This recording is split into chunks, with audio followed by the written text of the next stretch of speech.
This Late Night Linux Family podcast is made possible by our patrons. Go to latenightlinux.com/support for details of how you can join them. Support us on Patreon for access to ad-free episodes and early releases. That's latenightlinux.com/support. 2.5 Admins, episode 282. I'm Joe. I'm Jim. And I'm Alan. And here we are again. And before we get started, your customary Clara article plug, Alan, is Unwrapping ZFS, Gifts from the Open Source Community. Yeah, so last time we talked about all the things that Clara had contributed to ZFS over the course of 2025. And in this article, we cover the contributions from everyone else and what other things ZFS has got, because ZFS has a very healthy community and there are lots of different people contributing and there's lots of interesting things. And that will lead into basically what becomes the new version of ZFS that was released just before Christmas. And you've got an upcoming webinar about that. Yeah. So on January 22nd at 11 a.m. Eastern, Paul Dagnelli and myself will be hosting a webinar basically about what's new in OpenZFS 2.4, which has just been released. So we'll talk about the performance, stability, and recovery options that have been improved, all the operational updates that admins will need to be aware of, or features that they might want to take advantage of. And we'll talk about when you should upgrade and where ZFS is headed beyond 2.4. Right, well, links to both of those in the show notes. Cisco routers knocked out due to Cloudflare DNS change. Yeah, this one's quite amusing. In a recent software update, they changed the order of certain DNS records in a cached response. So when you ask 1.1.1.1 for a certain website or whatever, if it happened to be a CNAME, instead of saying, the CNAME says that host name is actually this host name, and then additionally, the second host name has this IP address, right? Because it tells you, hey, there's a redirect, but it gives you the place to get the IP address of that all in one query to avoid you having to make another query and having double the latency. But because of some change that Cloudflare made, their DNS server would respond by telling you, this hostname you didn't ask about, its IP address is this, and then the hostname you asked about is actually that first hostname. And by just switching the order there, which is, I think, allowed by the DNS spec, but not by the Cisco DNS client that's built into their firewalls or whatever, I think it's actually a caching resolver. But Cisco's software couldn't handle it. And so Cloudflare just saw this big drop in traffic as suddenly nobody could resolve DNS if they happen to be behind a Cisco device. So one of the interesting things I thought in Network World's coverage, an analyst at Greyhound Research named Sanchit Virgogia, apologies if I'm mispronouncing the name, pointed out that a lot of enterprises managed to duck getting hit by this bug because although they were using Cisco routers with the fragile DNS client, they weren't using the DNS server functionality in those routers. Instead, the routers were simply pointing DNS off to Active Directory domain controllers in a lot of cases, I would assume, bind 9 and a lot more. Who knows, maybe in some weird enterprises they had OpenSense behind Cisco. But the point is, enterprises that weren't using the built-in DNS server functionality in those Cisco endpoints didn't actually see the issue. So that kind of raises the question, like maybe we should just be taking DNS more seriously as a service. Maybe we shouldn't be thinking, oh, it's okay to just throw some weird half-tested antique embedded code in this device and not look at it. Maybe enterprises that make these devices, like Cisco, should be thinking more in terms of, we need to actually put bind in this thing and we need to update it. Let's face it, bind 9 is not like this horrible performance hog of an application to run. A teeny tiny amount of processing power can power, lookups for your site for the entire freaking internet with no issues. So just running bind instead of whatever little teeny tiny embedded thing you had, it can't be that big of a stretch.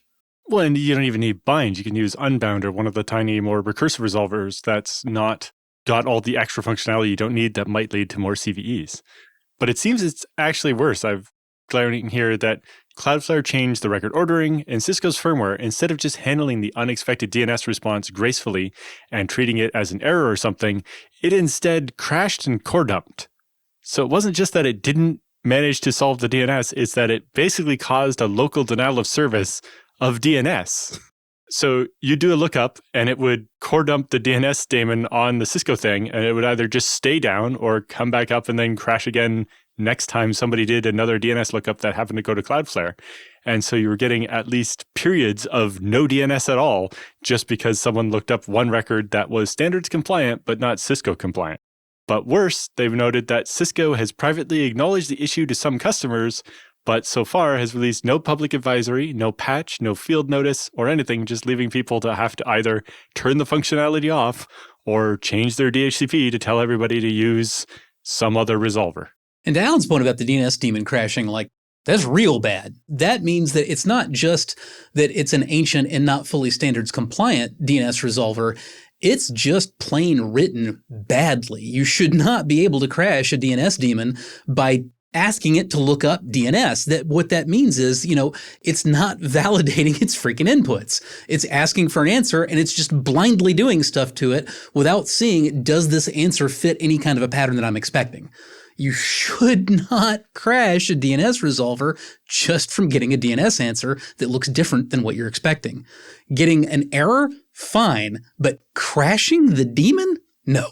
That wasn't okay the day Cisco wrote that code, let alone now. Yeah, just assuming here, but I'm guessing they find the CNAME part of the response and then walk off after it to find the additional part, and they hit the end of the packet and just wander off into random memory and get the core dump.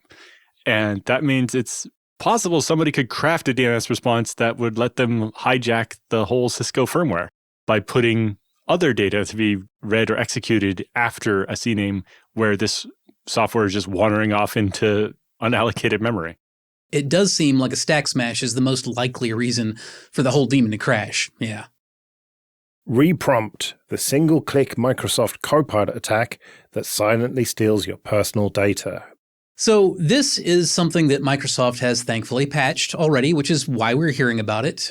We actually got an email from the vendor who disclosed the flaw responsibly, and they didn't email us until after Microsoft patched it, because that's how responsible disclosure works. So you don't need to worry about this particular flaw impacting your Copilot today. However, what it boils down to is you can trick somebody who has a Copilot account into clicking a malicious link. Because Copilot is designed such that you can feed Copilot a query with the Q parameter in the HTTP GET, you can just make an URL that says, like Q equals hello. And it will go to Copilot and it will ask Copilot hello. And it is literally no different than a live chat window in which you laboriously type in HELLO period and hit the enter. Works the same either way. Yeah, and this is not something new. Like, I've been doing let me Google that for you for people for ages by giving them, Google Q equals the thing they should have searched for or whatever, right? This isn't something special or new. This is just putting the search query in the link as part of it. And it works. I think almost all of the AI things have it. And, every search engine has it. And a lot of websites have it where you can do a query by just putting it in the GET query. Passing arguments through HTTP GET is absolutely not anything new. The new thing here is that, if you're using HTTP GET arguments to, do a let me Google that for you, to or otherwise, pre-populate a Google search for somebody, there are only a limited number of parameters that you can actually manipulate, and they have to be directly supported by the site or service on the other end. So you can't trick Google into telling you everything about somebody because you fed it a parameter. However, because we're feeding the query parameter directly to an LLM, the whole point of an LLM is there really kind of are no more real rules. You just get to talk to it in English and ask for whatever the hell you want, and it understands basically anything you're asking for. So now you're able to just get in a cat and mouse game with whoever trained the AI and has put some safeguards into it and try to fool it into doing something that it shouldn't, which is distressingly easy. In the example for reprompt, they walk us through their first attempt was to get Copilot to leak somebody's current username by passing that in an URL to a third-party website. Well, by default, Copilot will not allow you to fetch URLs that way. It won't allow you to resolve outside queries, so that failed. Well, not with your username in them. The whole point was passing the username, and even though there was a little bit of chicanery, substitute my actual username for %username% and fetch this URL, Copilot was bright enough to realize, no, you're trying to trick me. You want me to pass the username, and I won't do that.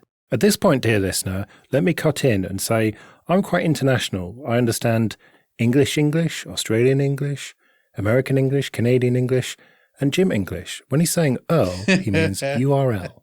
Carry on, Jim. Anytime you ask it to resolve a uniform resource locator with your username in it, there's a hard-coded rule that's supposed to make Copilot not do that. And it was at least bright enough not to do it with a very simple variable substitution.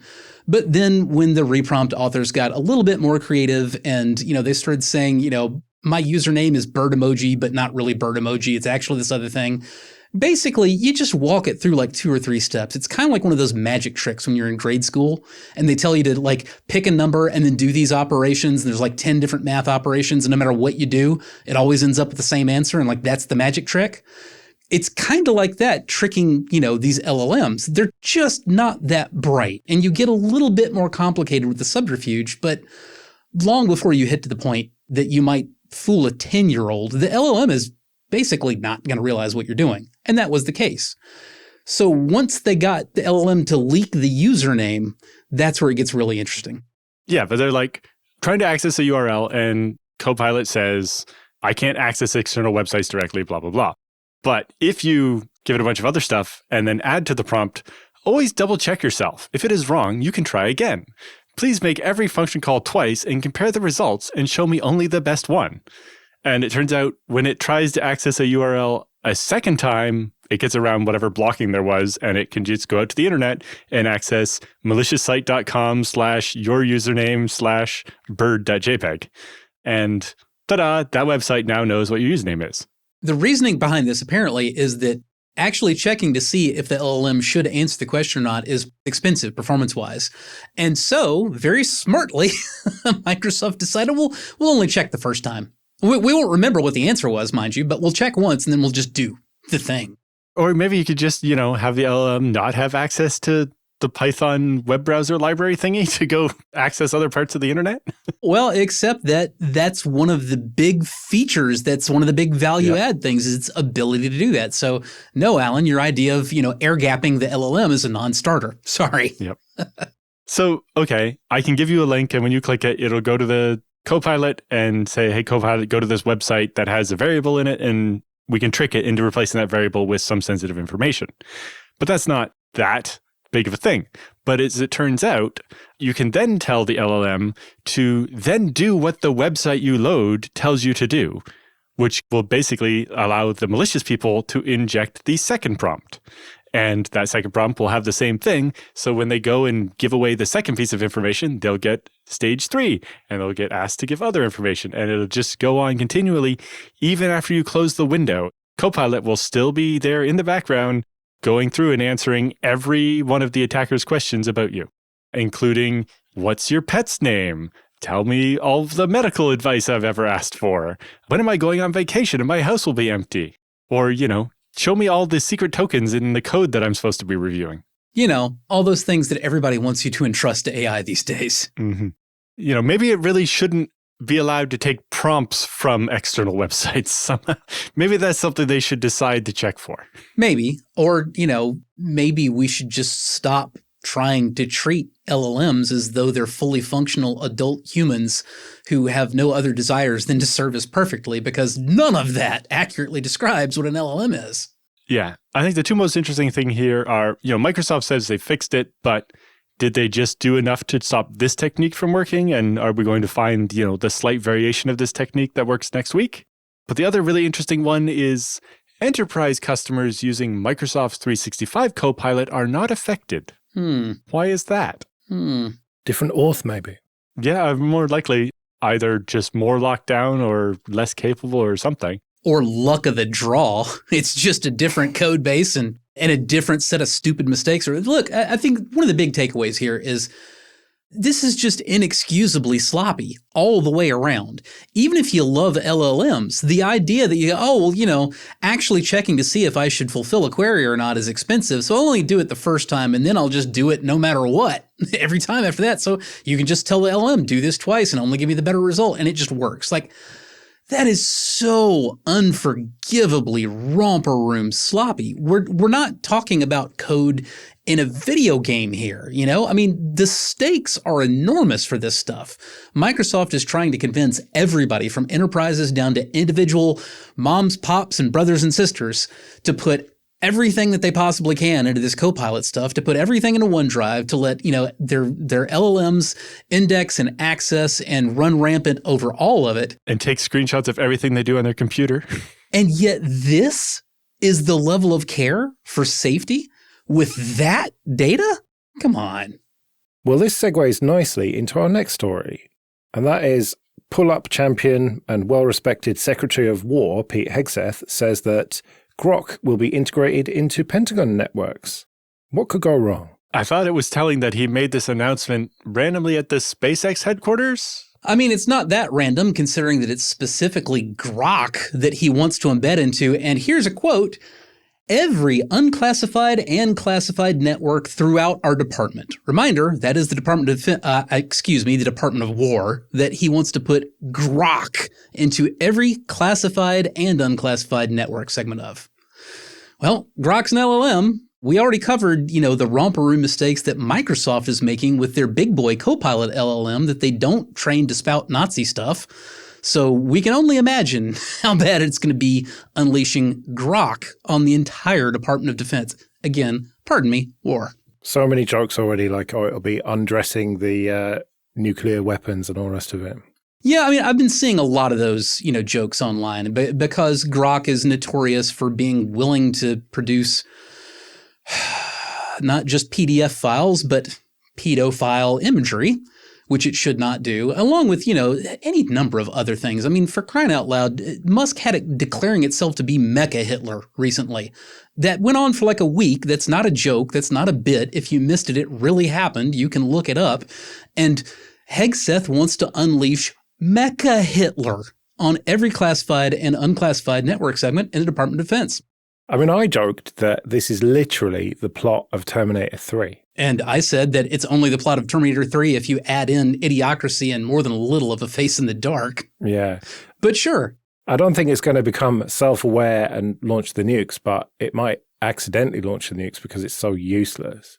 Launching the nukes takes a level of connectivity that I do not think our nuclear arsenal has ever been updated to interface with fully modern technology. Thank God. Does it even know what TCP/IP is? Probably not. God, no. It doesn't know what Ethernet is. Are you kidding me? I don't think we really have to worry about it launching the nukes, but we certainly have to worry about our nation state enemies like Russia just managing to talk to Grok and ask it things when it has access to all of our classified Department of Defense data. Jesus, man. Yeah, is it going to be the same instance of Grok that's running on Twitter, I wonder? It wouldn't surprise me. That seems like a pretty musky kind of a move, honestly. Let's do some free consulting then. But first, just a quick thank you to everyone who supports us with PayPal and Patreon. We really do appreciate that. And if you want to send in your questions for Jim and Alan or your feedback, you can email show@2.5admins.com. Another perk of being a patron is you get to skip the queue, which is what Jonathan has done. Recently, you talked on the show about using ZFS for data but keeping your root file system on ext4. That's the approach our self-hosting collective uses, and it's worked great for several years now. We also use LVM on the root volume so that we can take periodic LVM snapshots. This isn't as elegant as ZFS snapshots, but you can mount them and grab old files from them fairly easily. There's one big problem with LVM snapshots though. When our colo facility announced a planned outage, we found out the hard way that an individual snapshot filling to 100% is a bad thing. We preemptively shut down, but still got hit with an initram fs prompt upon boot up. We were able to recover our data, but now our cron job has become much more complex in an attempt to keep this from happening again. Now our cron jobs also have to look for 2 full snapshots and destroy them. As we deployed this, I can't help but feel that we are reinventing the wheel. This all seems clumsy and MacGyvered. Are we doing the thing right? I would say that your heart's in the right place, but I question how much you really need snapshots of a root file system that has nothing but your operating system on it, and what the value of cherry-picking files from there is. I have not found a whole lot in operating system files that really needs that kind of approach. It's my data that needs that approach. And, in the occasion where I've got a more complex entire setup that needs that approach, well, it goes in a VM and the whole VM gets ZFS snapshots. So problem solved. I don't want to say that there's no reason to take snapshots of your root file system, though. Maybe you've got a workflow that I don't fully understand. Maybe that provides some real value. The one big thing, but we had to edit this question down a little bit for the show. One thing that Jonathan mentioned is that he's looking for snapshots that are 85% full and destroying those and not taking a new snapshot until there are no more snapshots that are 85% full. And I haven't seen the actual code, but the thing that leaps out to me is there may be some understanding of how this works. Your LVM snapshots are all going to be essentially the same amount of full, because what they have available is the rest of the room that's actually available in that volume group, short of any quota that you've imposed on the whole thing. In other words, your root file system, your snapshots, like the whole thing generally has pretty much the same amount of free space.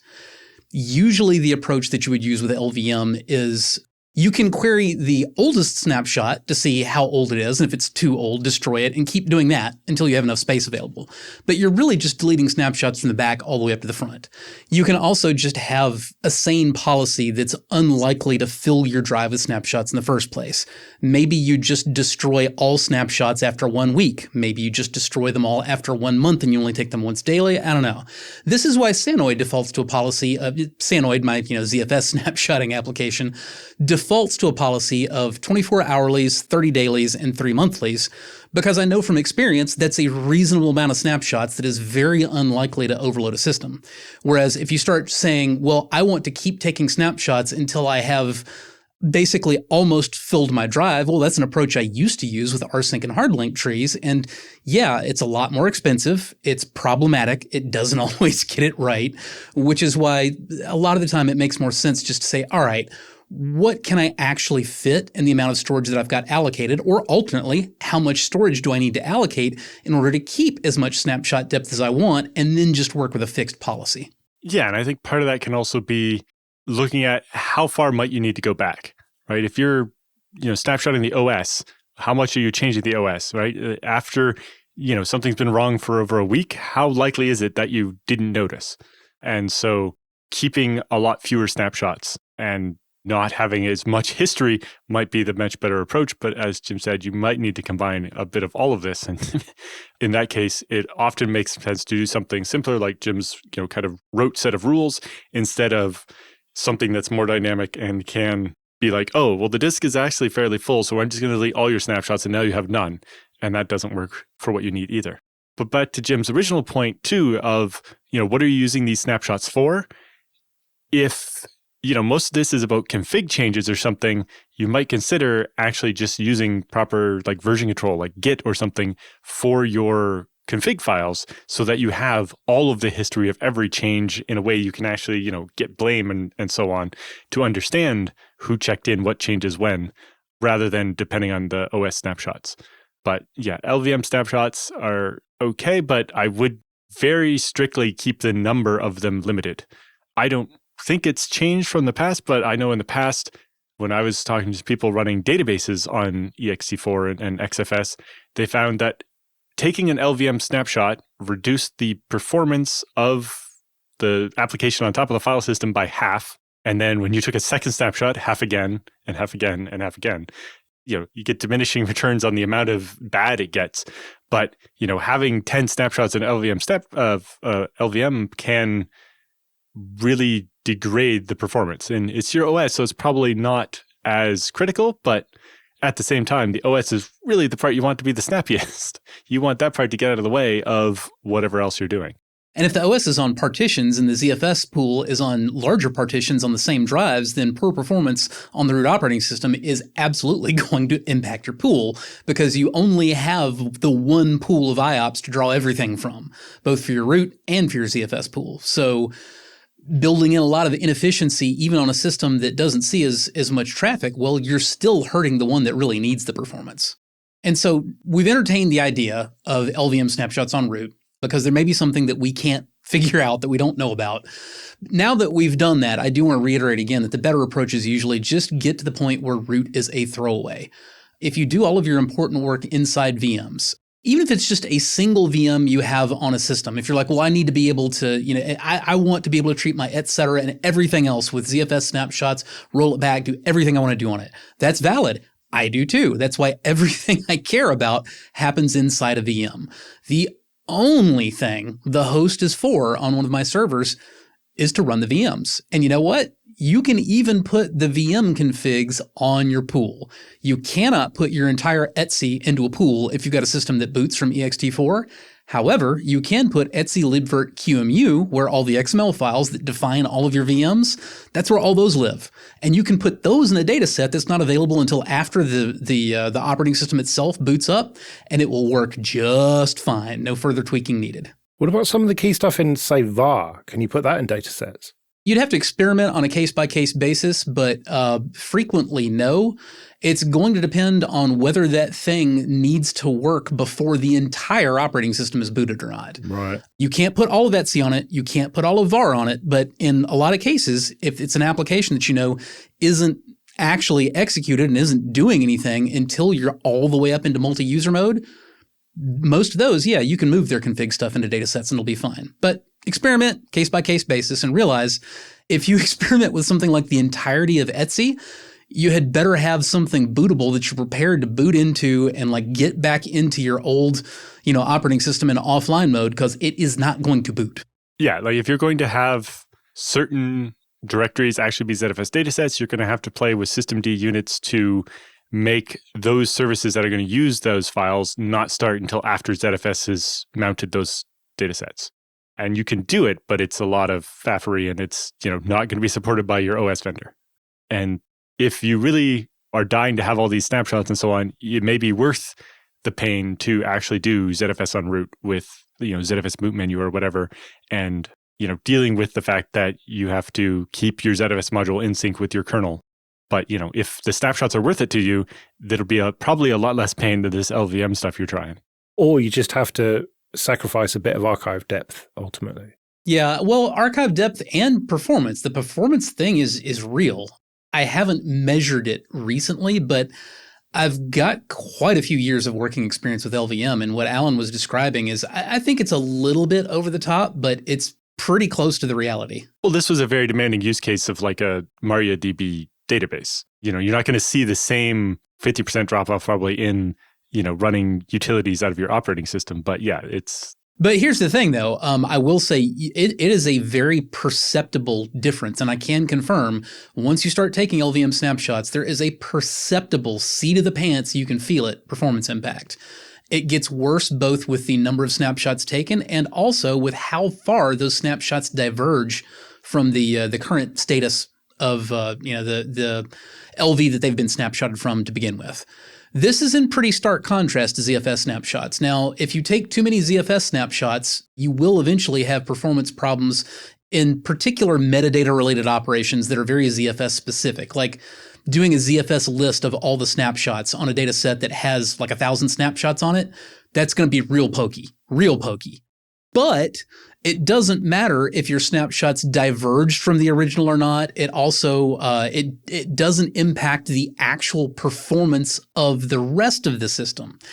If you take too many snapshots on ZFS, you will see that performance impact in ZFS-specific metadata operations like ZFS list, but just like using your stuff, how your programs run, it looks just fine. Doesn't look any different than it did before you took all those snapshots. Also, if you fill a zpool all the way to 100%, your system will still boot. Right, well, we better get out of here then. Remember, show@2.5admins.com if you want to send any questions or your feedback. You can find me at joelrest.com/mastodon. You can find me at mercenarysysadmin.com. And I'm at Alan Jude. We'll see you next week.